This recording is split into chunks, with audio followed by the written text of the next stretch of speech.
Jewish Education in Media is pleased to present Chayim, a program that highlights the people, issues, and events of importance to the Jewish community. Now here is your host, Rabbi Mark Golub.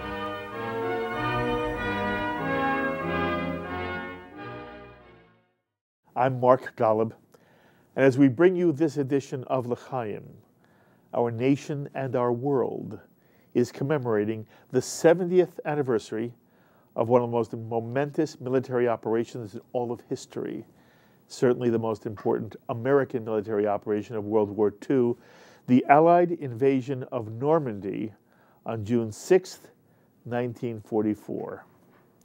And what an honor I have on this edition of Chayim, as I'm sitting with a gentleman who was at Normandy in 1944, shortly after the initial invasion, and who ultimately would be one of the American heroes to liberate the Nazi concentration camp of Buchenwald, Bill Langfan. And Bill, it is so wonderful to have you at this table. Thank you for joining us. Pleasure to be here. But do you remember being in liberating Buchenwald? Absolutely. How old are you now? 92. As we tape, you are 92. How you doing? Doing fine. You're fabulous. Let's talk a little bit about you, and then we'll sort of work up through history. Where were you on December 7th, 1941, when Pearl Harbor was attacked by the Japanese? I was at University of South Carolina in Columbia, South Carolina. What year were you in? Do you remember? In 41, I was a sophomore. Okay, you were a sophomore in college, yes? Yes. And what did, Pearl Harbor sort of prompt you to do? It prompted me to become a member of the armed forces. Immediately, I joined what was known as the Enlisted Reserve Corps.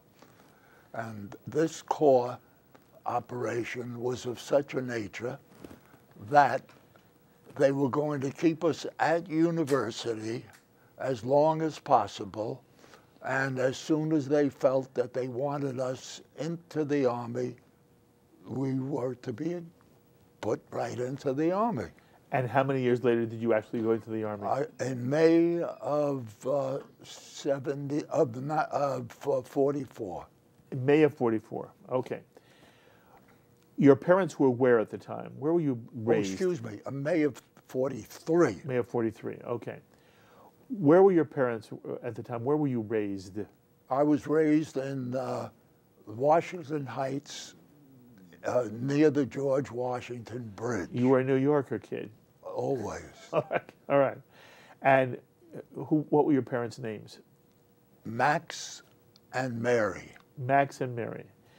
What kind of Jewish environment, Jewish home did they create for you? We had a completely kosher home. My father was Shomer Shabbos. He would not press the button for the elevator. He would wait for people to come and press the button. Mm-hmm. Mm-hmm.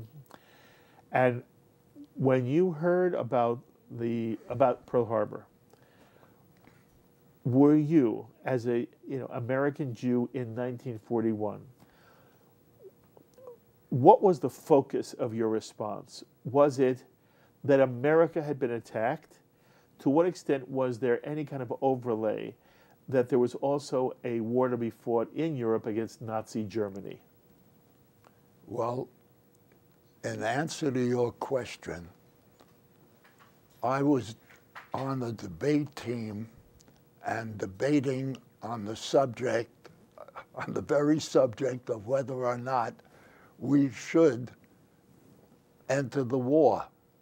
This is before Pearl Harbor. This was in 41. The whole East Coast, all the universities had the same resolution, and I debated up and down from Virginia up to Yale and Harvard. Okay, how was it framed? I'm going to give you the exact Yes. point.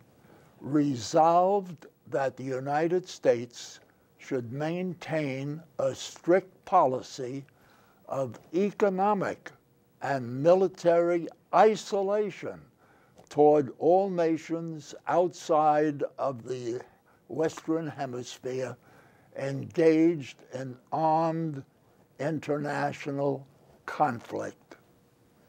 I was on the opposite side of that the whole way.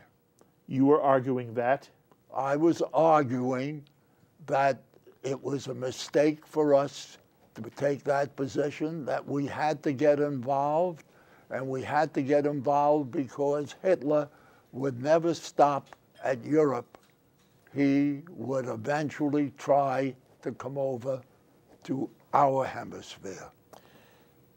To what extent were you aware then of the impending Holocaust? I was very well read at the time. My family and I used to discuss it all the time. And it was obvious that something very serious was going to happen to the Jews. And we talked about it and talked about it all the time. Mm-hmm. Did you ever deal with anti-Semitism in your debate, as you went up and down the East Coast debating at various colleges? Was the fact that you were ever a Jew brought up, and was it thrown in your face in some anti-Semitic way? That's why you want the United States to be involved in conflict as opposed to being isolationist? That issue never arose. Interesting. Never arose. So anti-Semitism was never something you had to deal with during the college experience? Not at all. Okay. What was the major obstacle when you debated? What was the major argument that you always had to overcome in favor of isolationism? The major obstacle was we're 3,000 miles away. We've got an ocean. Nobody's ever going to be able to come over here. And you countered that by saying what? I said that 3,000 miles does not mean too much when people prepare for an invasion. Mm-hmm. They will evolve a procedure to invade. Mm-hmm. At some point now, you actually enlist in the active army. What unit are you in? I was a sophomore. I'm sorry, what unit in the Army were you in? Oh, I was in an anti-aircraft unit, but I didn't know what unit I would ever get into. Mm-hmm. It was just, I just entered the Army, period. Mm-hmm. And then what happened to you? At what point? You joined the Army. Where do you go for basic training? Basic training was Fort Belvedere in Virginia, and I must respectfully say that our training was very poor. Why? They were in a hurry to get us over to Europe. Because we went right over to Europe from basic training. Amazing. Were you with any friends? No. You were alone? Yes. Was it a hard time for you? No. Because? I've been blessed with the ability to get along with people, and I had no difficulty at any time. Any anti-Semitism in basic training? No. Any anti-Semitism in the Army itself? I did not encounter any. Okay. So you're given orders that you're going to be going over to Europe, yes? Yes. How did you feel? Didn't bother me at all. In some way, were you glad?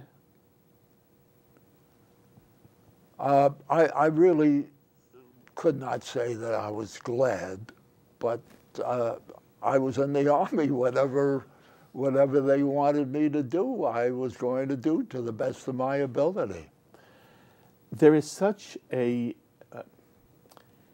we live at a time, Bill, when things having to do with the military and the Army are not thought of in the most positive lights. This does not mean we do not respect the men and women who serve now in American Armed Forces.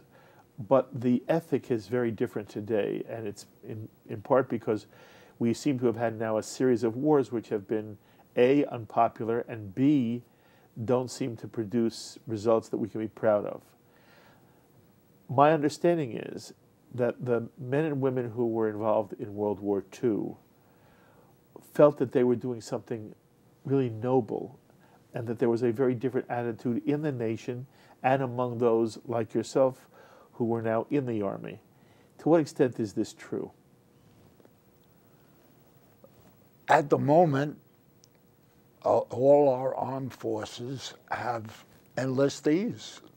These gentlemen and ladies enter on their own accord. Volunteer. Most of us did not enter on our own accord. You were drafted. Well, I wasn't drafted. I entered, but I entered in a special way, in that they were going to keep me in the Army, in my university, as long as possible. Bill, you ultimately wind up at Normandy. It's after the actual invasion, about a month after, correct? Give or take. It was, we actually were supposed to go in on D+3, but a fortuitous incident occurred. The German buzz bombs started coming over, and we were guarding a very important air base. And they decided that they wanted us to try to shoot down a buzz bomb and also to protect the air base. And as a result, our orders were changed. We were all set to go. Amazing. Where was the base located? It was not too far from London. I really could not pinpoint it because there were no signs. We never had a street sign, or we never had any kind of signs of exactly. So you were in England at the time? Oh, yes. Okay. Then finally you do land in Normandy. Again, it's about a month later. I had a very, very amusing incident on the landing barge. I had studied French at university, and I couldn't really say 2 words in a row, and I was very annoyed. If I meet people, how am I going to talk? So I created an entree by translating, believe it or not, the Chattanooga Choo-Choo into French. And those were the first words that I ever really spoke to a Frenchman when I finally did start talking to French. And I sang the Chattanooga Choo-Choo in French. Amazing. They must have enjoyed it. Oh, I had a lot of fun because of it. It's a month after the actual invasion. When you arrived at Normandy. It was a little short of a month, okay. But it was about a month in that area. Was there something awesome about seeing where the invasion had taken place weeks earlier? No. That's more in retrospect, correct? Yes. Have you been to Normandy since? I was supposed to go to Normandy 2 years ago, and we actually had reserved rooms, and lo and behold, it started raining so hard that we said, what are we going to be going over there? We're going to be inundated with water, and we didn't go. But that was 2 years ago. I remember that very, very vividly. Have you ever wanted to go back? Yes. Even though you were not in the invasion, here you are, you're a young kid in the Army, and you're at Normandy. There are many people watching right now on Shalom TV, Bill, for whom Normandy is somewhere around the Civil War, or maybe it's, it's so ancient history. Can you, from your perspective, sort of describe why it is such what the significance of Normandy was and why it remains such an awesome place in world history? If we had not landed at Normandy when we did, the whole war might have been turned around and we might have lost the war because the Germans were advancing so quickly with missiles, they might have been advancing with atomic bombs. I don't have any facts to sustain the bomb aspect, but they were so ahead of us in their missile technology. After the buzz bombs, they came out with the V2, which caused an enormous amount of problems all over Great Britain. So it's very possible that if we had not landed, that the war might not have ended the way it did. It also cost an incredible toll in human life. And there was, there is an intrinsic heroism to all those young men who landed at Normandy. Well, I really didn't feel that the word heroism was applicable. We were doing what we had to do. So it's just a matter of fate that we were in the anti-aircraft, others were in the infantry, others were in artillery, and it just was a matter of fate how we wound up. I've considered us lucky because anti-aircraft, you're not up in the front lines. So I felt that we were a very fortunate outfit. How do you end up in Europe itself, and how do you end up at Buchenwald? Well, we ended up at Buchenwald.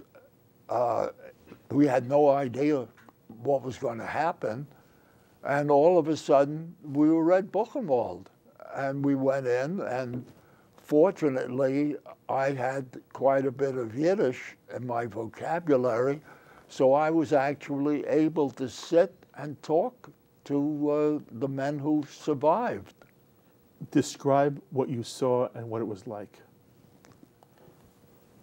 Well, here's a large area with buildings that were broken down. It was almost like a barrack.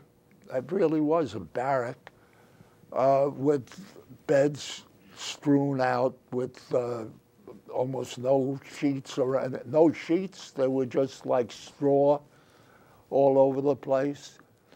And we actually saw dead bodies on carts.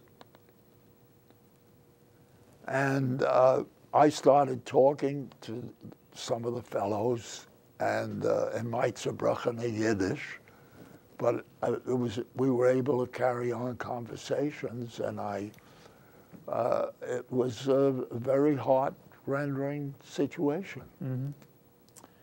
You had heard that Jews were being persecuted in Nazi Germany. Did you understand there were death camps? No, no. I had heard all kinds of horrendous stories, but I really could not say that this was happening until I started talking to these men at Buchenwald. And was it just shocking? Was it unbelievable? I really was taken aback very, very heavily by those conversations, and when I found out what happened, it really was unbelievable. Mm-hmm.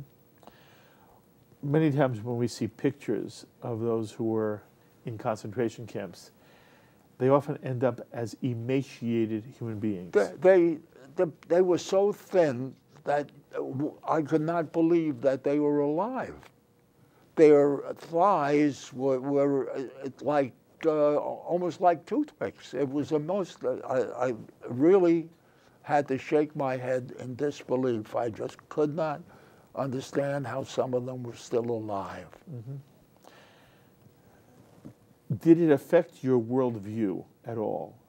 In other words, I would imagine that someone who experienced what you experienced and saw it firsthand It's very different than reading about it or seeing it even in a movie. You saw it live. How could any human being do what was done? I just could not believe that people could be that brutal. What was the response of the soldiers who were next to you, the other American soldiers? What was their response? It was more muted. I was not with any fellows who were Jewish, so I found that it was more muted. They were puzzled and shocked, but we didn't talk about it too much. Mm-hmm. Was the fact that you were Jewish and the majority of these people were Jewish as well, did that in any way give you a sense of bond with them?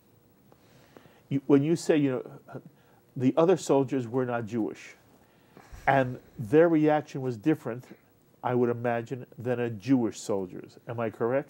I would think so. Yes, I would say that they couldn't possibly have the same reaction. Mm-hmm. And I asked this once. I'm going to ask it in a different way. Throughout your life, you have become somebody who is very passionate about the state of Israel and concerned about Jewish issues. It didn't start, though, when you were a young person, correct? Not especially. Okay. Do you trace it at all back to the Buchenwald experience as you now look at who you are and what you care about?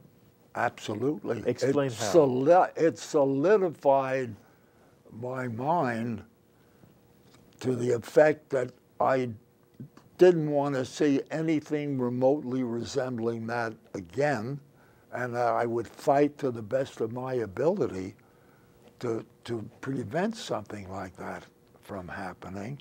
And that's one of the reasons that I feel that I'm so involved in trying to protect Israel today. Mm-hmm. What's the worst enemy confronting Israel today? What threatens Israel today? I would say that Iran, from a country point of view, is the biggest threat. But I feel that there are not enough Jews who comprehend the potential threat. I argue continuously with people, and I find it very difficult to change people's minds, and I present logic that is really, really heavy. Irrefutable. Facts. And the word hope always seems to come up. They say, you gotta hope. I say, hope is a wonderful word, but you should have something to back up. Some little bit of potential that's going to coincide with hope. And I see no hope emanating from the Palestinian leadership. I see the opposite.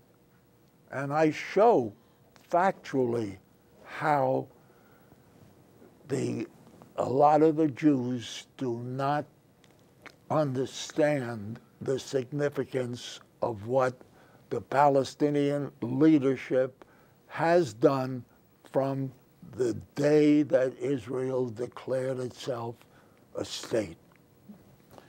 Give me an example or two of what you feel the major misunderstandings or ignorances are that plague the American people.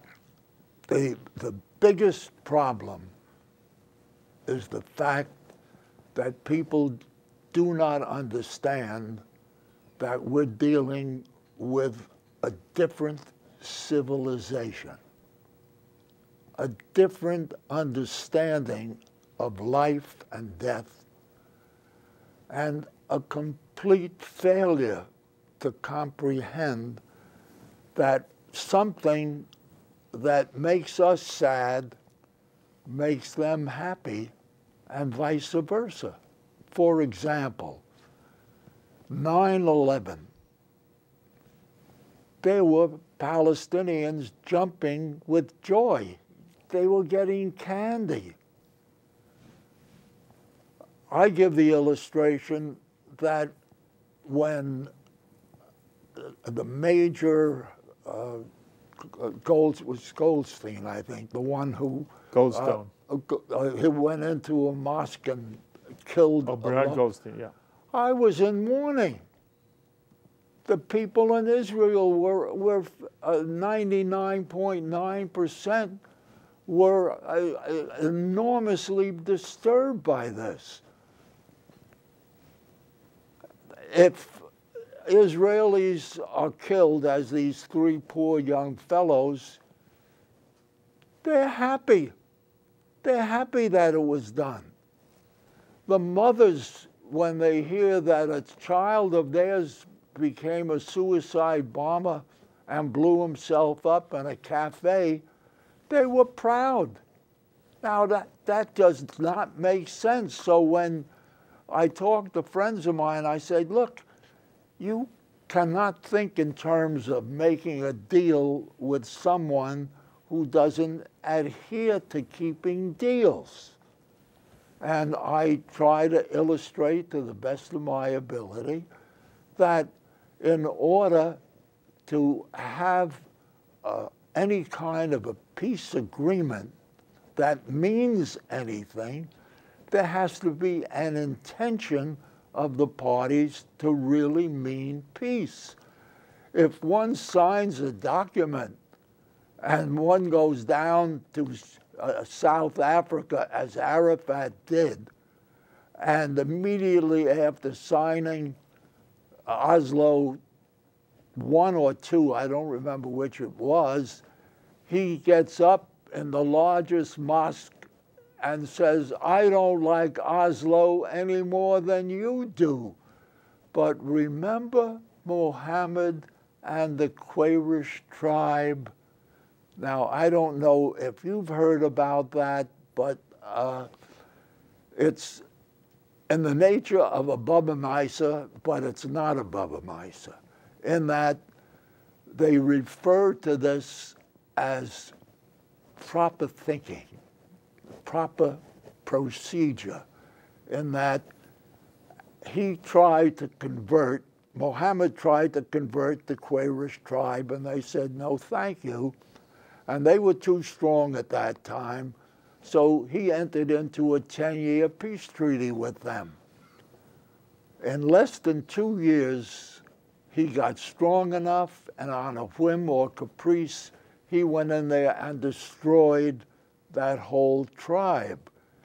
Now, when Arafat makes a statement referring to that, there are many Muslims who understand that little story, and they understand that here Israel entered into a peace agreement in Oslo, and here Arafat saying, well, it's a peace agreement, but, and getting people to comprehend that is not easy. Mm-hmm.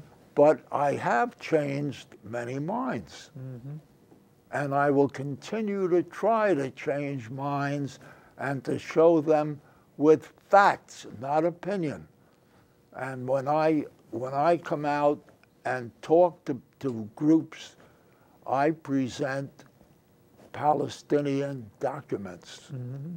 I don't just say, this is my opinion. Mm-hmm. I say, here it is right before you. What are some of the important documents that you want to make sure Americans and American Jews see and understand?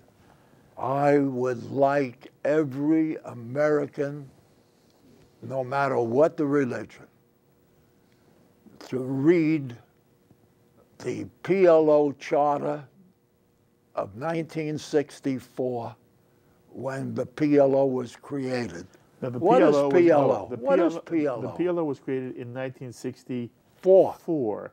Explain the significance of that. The significance of 64 is that Israel was within her 67 borders in 64, and today when people talk about going back to 67, I ask, show me one fact which would indicate that there has been a change in the mindset of the Palestinian leadership. One fact. And nobody can do it. Change in what area? Pardon me? Change in what area? In the area of wanting to destroy Israel. Yes. The point is, if the PLO was created in 1964, before Israel came into control of the West Bank and Gaza, whatever they wanted to liberate had nothing to do with the West Bank. Absolutely not. As a matter of fact, in the 1964 charter, they had clause 24, and I make everybody read that clause when I'm talking. That clause specifically precludes Jordan's control of the West Bank and Egypt's control of Gaza from their liberation. Yes, I want to read that for our audience. This organization, this is from the Palestinian Charter of 1964. Again, it is so significant, as Bill points out, that the PLO was created before Israel was in control of the West Bank or Gaza, and the PLO has a Palestine National Charter written in 1964. Article 24 reads, the organization does not exercise any territorial sovereignty over the West Bank, in the Hashemite Kingdom of Jordan, on the Gaza Strip, or in the Hima area. Its activities will be on the national popular level in the liberational, organizational, political, and financial fields. It is so significant that what they're saying is we are excluding any desire for the West Bank or Gaza. Absolutely. As part of the PLO charter. I point that out to people, and their eyes pop out. They never realize that. And to me, that is extraordinarily significant. Mm-hmm. What do you feel the aim is, not simply of the Hamas terrorist group, but of the mainstream Palestinian Authority and Fatah and Mahmoud Abbas? I'm glad you stated it the way you did, because I try to avoid conversation pertaining to Hamas, because that is so obvious that it doesn't warrant my spending time for. I show people that they do not, the Palestinian leadership does not adhere to what they say they're going to do. And I illustrate Oslo, and I'll show you exactly how. It all began in 1993 when Arafat was in the process of just about ready to sign Oslo I. It was known as the DOP. DOP means what? Declaration of Principles. And meanwhile, Israel had never recognized the PLO. The PLO had never recognized Israel. In the negotiations, the secret negotiations that had been going on, they created a letter for Arafat to send to Prime Minister Rabin. And in this letter, Arafat said things that were from the mouths and the writing of an Israeli and an American attorney, because Arafat, I don't think, could ever have written the letter that he signed. In this letter, he said the most magnificent things that Israelis had been dreaming about from the day that they declared a state. We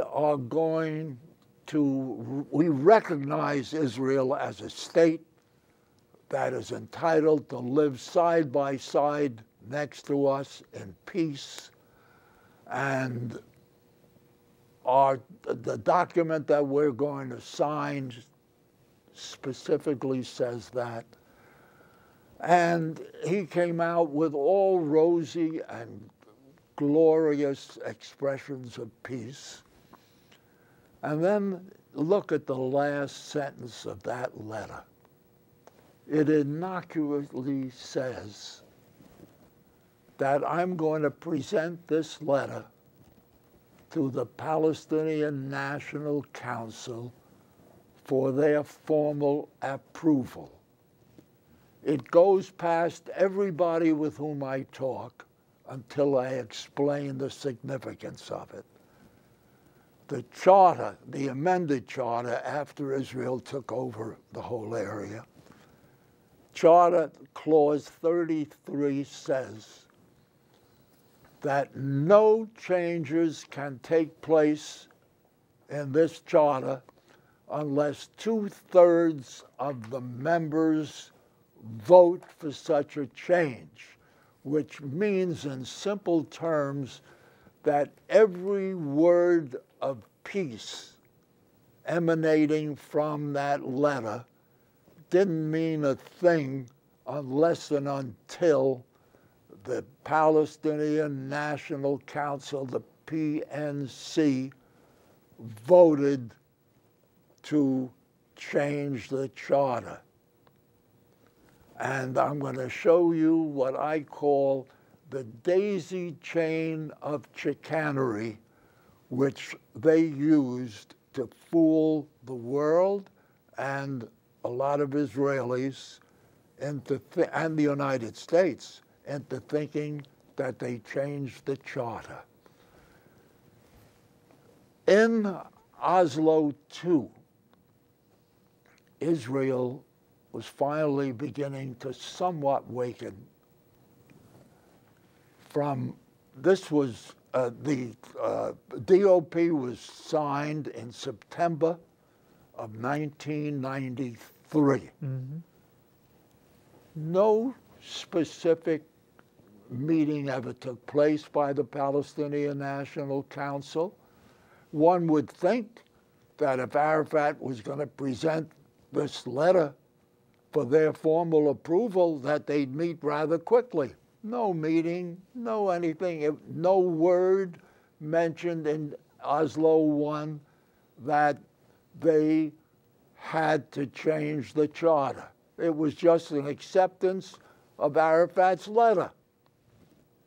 Finally, Oslo II was being negotiated, and 2 years later, there was Clause 31, Paragraph 9 inserted, and that clause specifically says that within 2 months from the inauguration of this document, the charter changes had to take place. That was the first time there was ever a writing other than Arafat's letter where they now really had to do something. The inauguration took place on March 7, 1996. So that meant that by May 7th, they had to do some changes in the charter. The inauguration? Pardon me? Which inauguration? The inauguration of Oslo II. Okay. That's known as the interim agreement. Correct. Finally, on April 24, 1996, the PNC met. And before they were given a resolution, the chairman of the PNC, his name was Zanoun, delivered an impassioned talk. He said, we have to do something. He was indirectly referring to Clause 31, paragraph 9. But we're not going to make it easy for the Israelis. By the way, I have an absolute recording of what happened when he delivered the speech. I have a translation of his speech into English. And he went on to say, we're going to work it so that we're going to push it forward maybe 6 months. So sure enough, the resolution was given to the members of the Palestinian National Council. And with a 33-clause charter, there were 2 skinny little articles of the resolution. And to show you the chicanery, Clause 1 said that we decide that we're going to amend the charter pursuant to the exchange of letters between Arafat and Prime Minister Rabin. That sounds good. Nothing specific, but it sounds good. Take a look at Article 2. It says that we're going to give this to a legal committee to redraft the charter and present it to the Palestinian Central Council. There is not one word in the charter which refers to the Palestinian Central Council, but that's what it said. That's what the resolution says. And they overwhelmingly voted for this. Meanwhile, Israel's waiting and waiting for something to happen. Nothing happens.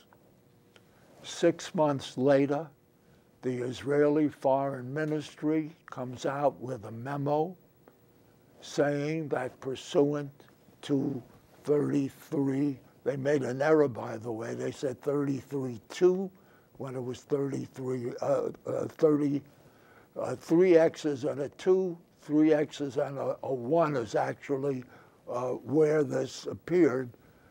And they said, since nothing has happened, we feel that the leaders of the Palestinians still have the same idea of destroying Israel, and that was the October of 1996.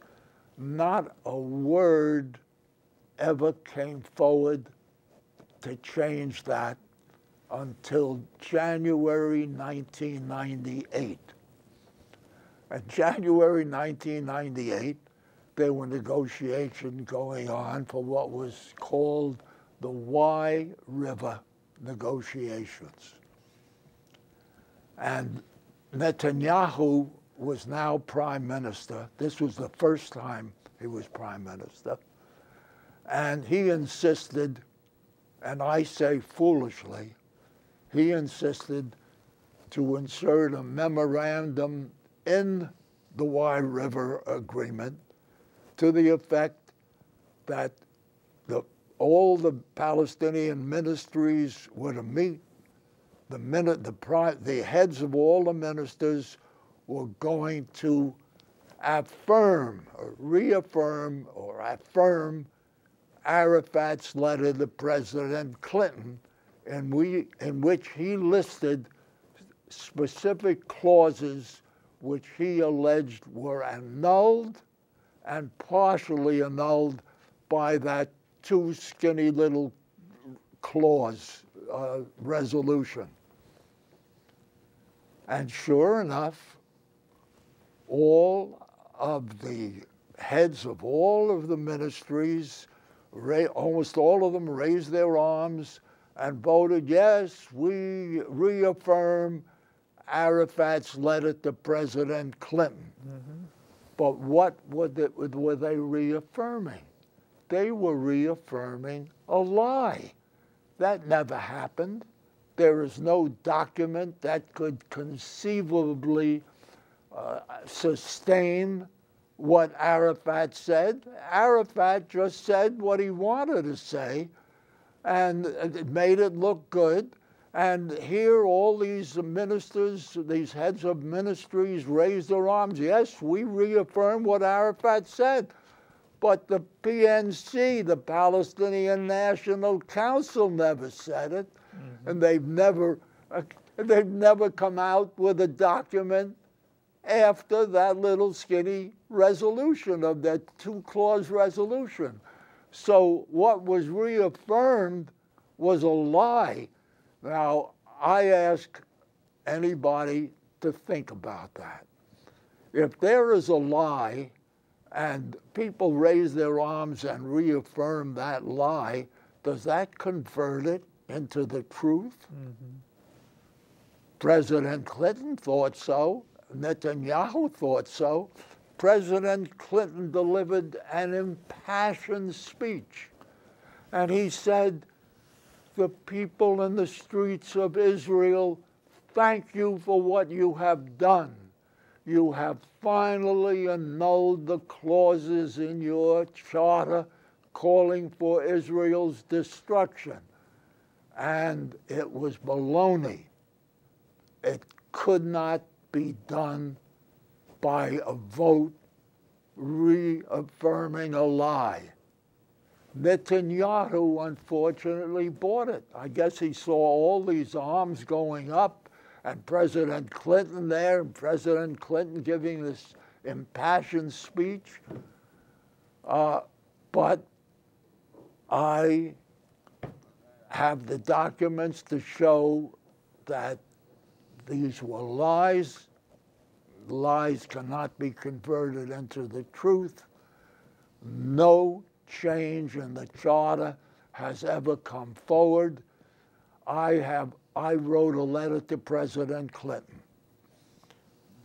President Clinton wrote a letter to the Washington Post and apologized in this letter for having signed the right to marriage law, and he said that he made a grievous error and never should have signed that law. When I saw that, I said, gee, maybe I can get him to admit that he made an error in giving that speech. So I wrote a polite letter commending him for admitting that he made an error, and I said, I'd like you to think about, and I went into a whole rigmarole of what happened, and I said, and I'll make it interesting, I'll give your fund $100,000 if the one person can come forward with a document that would sustain what Arafat said in his letter to you, a document signed and sealed by the Palestinian National Council, and I would give $100,000 to 4 charities, veterans, blinded U.S. vets, blinded Israeli vets, paraplegic U.S. and paraplegic Israeli vets, if anybody can come forward with a document. I never received a response. No one has ever come forward. I've offered money subsequently to anybody, to the first person who would come forward. Nobody has ever shown up, and I'm in the process of augmenting it to $1 million. So to really open a lot of eyes, that somebody to come forward with a document that would coincide with the specific changes in the charter as prescribed in Arafat's letter to President Clinton. Okay. That was a marvelous, marvelous exposition of the entire way in which we have to understand whether the Palestinian Liberation Organization has ever retracted its stated goal of destroying the state of Israel? I'll give you an illustration of the way at least one Palestinian leader thinks. He said, "You have some nerve asking us to change our charter. Did we ever, or would we ever ask you to change your Bible?" Mm-hmm. I've got to tell you one little tidbit that emanated from King Hussein, the late King Hussein of Jordan, in his description of Arafat. And he used this expression many times. He says, "Arafat cannot come to a bridge which he would not double cross."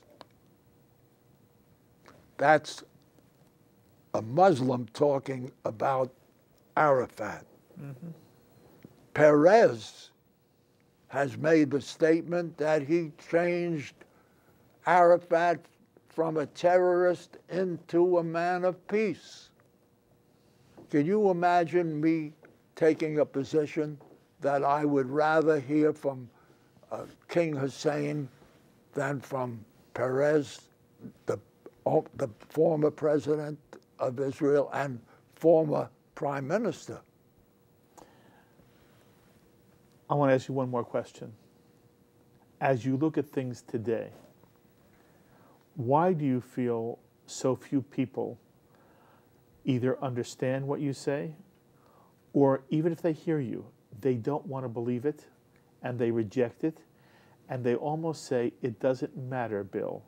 What matters is there's a Palestinian entity now that understands its future needs to be a peaceful one alongside of Israel, and that there is now within the Palestinian world a significant movement with a significant leadership that wants to make peace with Israel." What do you say?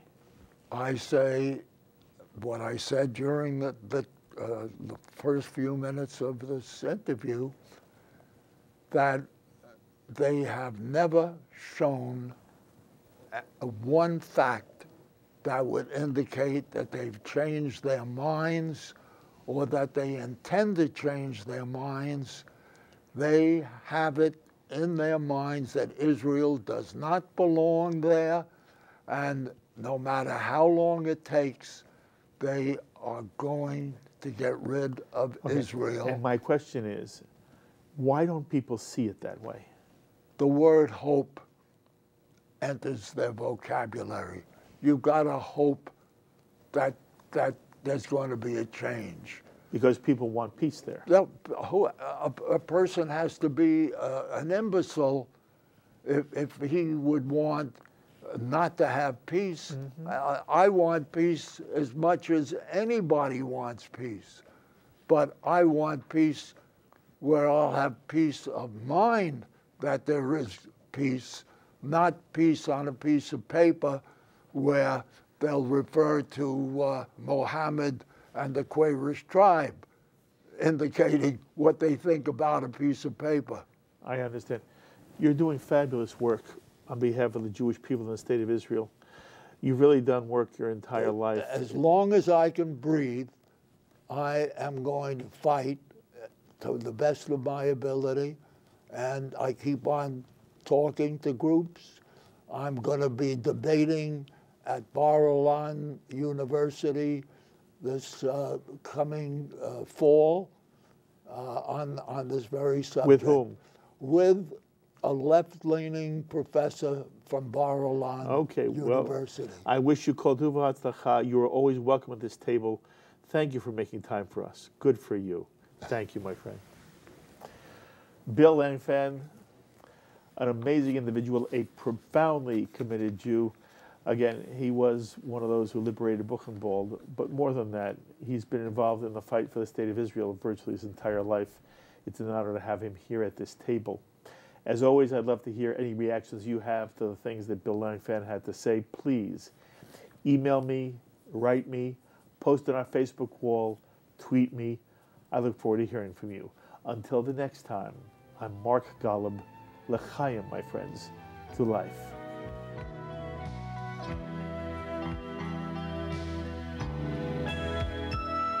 We would be pleased to send a complimentary DVD of this program to anyone who wishes to support Shalom TV with a tax-deductible gift of $36, double chai or more, to the nonprofit organization Jewish Education in Media. Simply visit the Shalom TV website homepage and click on the Donate button to make a donation by PayPal or your credit card. And please indicate the program for which you would like a DVD. Or you can send your tax-deductible check made out to GEM. To GEM, Post Office Box 180, Riverdale Station, Bronx, New York, 10471. And again, please remember to indicate which program you would like to receive on DVD with our compliments.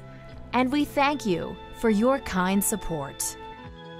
L'chaim is a presentation of Jewish Education in Media.